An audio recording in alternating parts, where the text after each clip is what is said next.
Hello, my name is Wayne Visser and I'm founder and CEO of CSR International and Kaleidoscope Futures. I'm also a senior associate at Cambridge University's Program for Sustainability Leadership.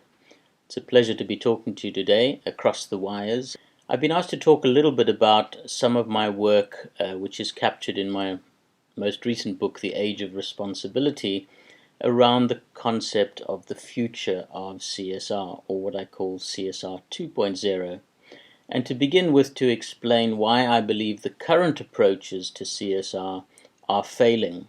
What I mean by that is that if we look at virtually every indicator of progress that we have, whether it's biodiversity loss or growth in carbon emissions or the gap between rich and poor or corruption, all of these measures show that we're moving in the wrong direction, despite more CSR and sustainability than ever before.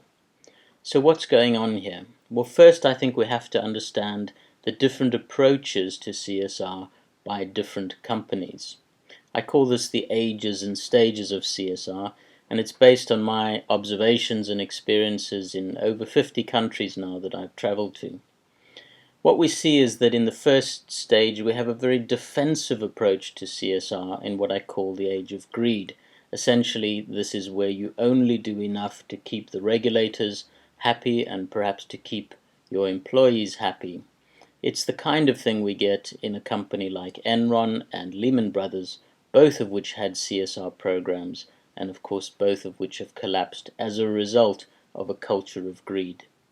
The second approach is a charitable approach in an age of philanthropy. This is something we're quite familiar with. It's based on the idea that giving back to the community is a fine idea so long as we take more out first. It's the idea that you make as much money as you can and then be generous with giving it away at the end of your life. Well, this has limitations, and I think that we need to move very quickly beyond this philanthropic mode. The third stage is a promotional approach to CSR in an age of marketing. Here what we're seeing is that CEOs, when you ask them about CSR, they typically talk about the benefits in terms of reputation and brand. And what that tells you is that there are many companies out there that are purely using this as a way to promote their brand and to enhance their reputation. Nothing wrong with that, but of course it has its limitations. It means, as with BP, when they changed their logo to Beyond Petroleum, you don't actually change your business model. BP never went beyond petroleum. The most they've ever invested in renewable energies is 4%, and that's been going down year on year. And so what you find is that you're accused of greenwash or public relations spin. The fourth stage is a strategic approach to CSR in an age of management. What we're talking about here is the typical approach, say, of Coca-Cola, when they got into trouble in Kerala, in the district in India, and were accused of draining the water supply. Well, they finally realized that their strategic CSR issue was water, and as a result, they've invested huge amounts not only in reducing their own water footprint, but in helping communities to address water shortages. Note that they haven't changed their strategy. All they've done is align a CSR issue with their core strategy. Now, all four of those approaches are what I call CSR 1.0, and they're all an approach that I believe is failing to solve the most serious problems that we face. And they're failing for three basic reasons. The first is that they tend to be incremental. This incremental approach means that using tools like ISO 9000, ISO 14000, what we do is see companies setting their own voluntary targets and making slow, stepwise improvements towards meeting those targets. Nothing wrong with that, except that the problems are so large and so urgent that we need a far more radical approach and far bigger steps to be taken. The second failure of the current approaches is that they tend to be peripheral, by which I mean that they sit on the side, they're not integrated. If you're lucky, they might sit in their own department, CSR or sustainability. More often than not, they sit in a public relations or a corporate affairs department. What this tells you is that it's not integrated into the way that the company does business. Not only that, but when we talk about CSR and sustainability, it tends to only be for those big branded companies. What about the tens of millions of small and medium-sized enterprises? The fact of the matter is that we're not getting CSR integrated throughout the whole of business. The third and final failing then is that CSR or sustainability still tends to be uneconomic.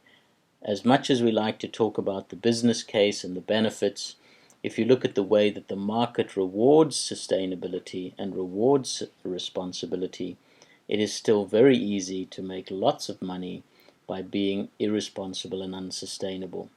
If we take an extreme example, the Vice Fund in the United States only invests in so-called sin industries of tobacco, alcohol, gambling, and military equipment, and far outperforms the market.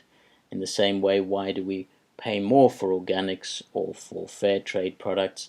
At the moment, the price signals in the market are wrong. So what we need is a transformative approach, which we call CSR 2.0, based on 5 principles. The first principle is creativity.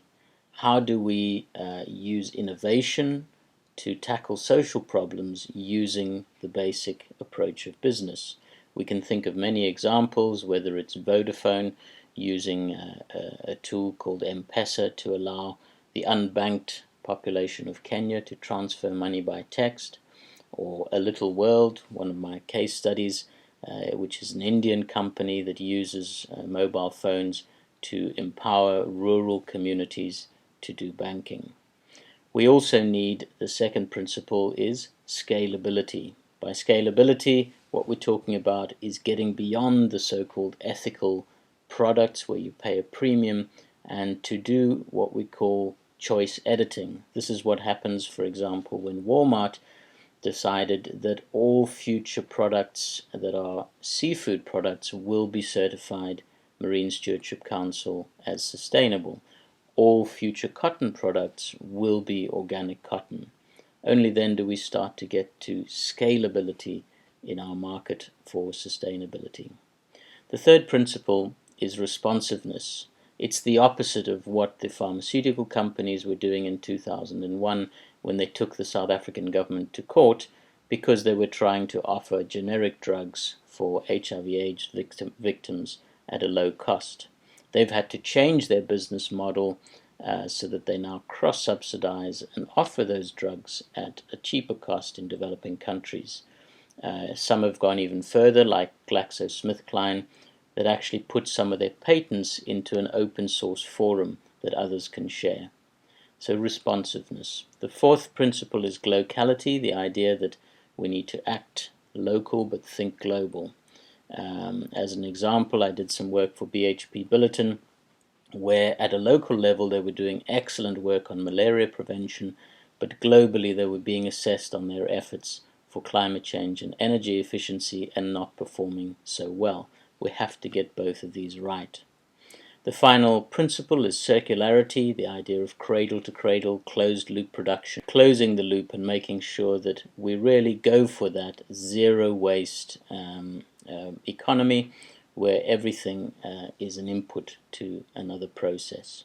So I think if we do all of these things, we start to get a different kind of CSR, which I call transformative CSR or CSR 2.0, which is far more about changing the rules of the game, changing the incentives in the system, getting policy that is actually supportive of sustainability, and getting a far more active civil society that means it's worthwhile for companies to make the big leap from where they are currently and to move from CSR 1.0 to CSR 2.0. Well, I wish you well in your discussions. I hope that I've provided just a little bit of food for thought, and perhaps one of these days I will have the opportunity to come over and speak to you in person. All the best and thanks.